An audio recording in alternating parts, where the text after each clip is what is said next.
Nigerian government rejects report on Lekki toll gate shooting as fake news. Information Minister Lai Mohammed Tuesday said the panel's report, which was leaked and widely shared on social media last week, was nothing but the triumph of fake news. Speaking at a press conference in the nation's capital Abuja, Mohammed doubled down on the government's persistent denial of the Lekki shooting, saying, "That report is nothing but the triumph of fake news and the intimidation of a silent majority by a vociferous lynch mob." He added that the minister's comment was improper, coming at a time the country was still healing from the Lekki incident.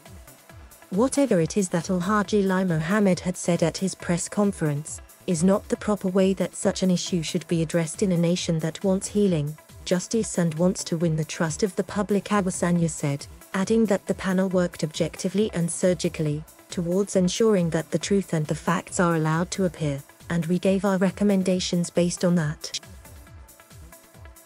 The report is not a public document.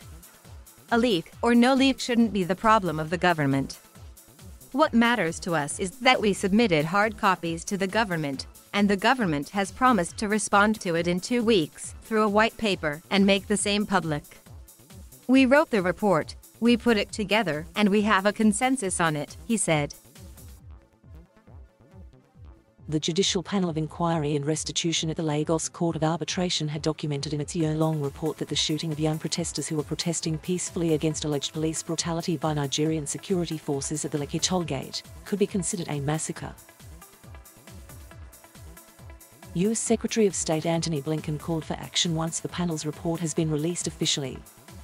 There may be reforms that are necessary to ensure a similar event is not repeated, he said. Mohammed's rejection of the report came a week after the Lagos State Governor Babajide Sanwo-Olu said his government would implement the panel's recommendations, according to local media.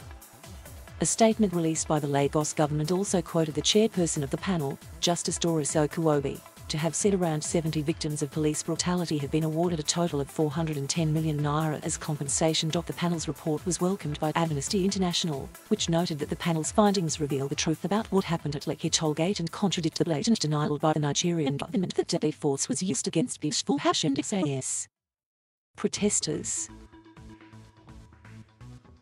The US mission in Nigeria also welcomed the conclusion of the panel's sittings, stating that it looks forward to the Lagos government's response. President Muhammadu Buhari had recently told Blinken, during an official visit in Abuja, that the Nigerian government will wait for pronouncements from panels set up by other states to investigate police brutality in the country before taking further steps.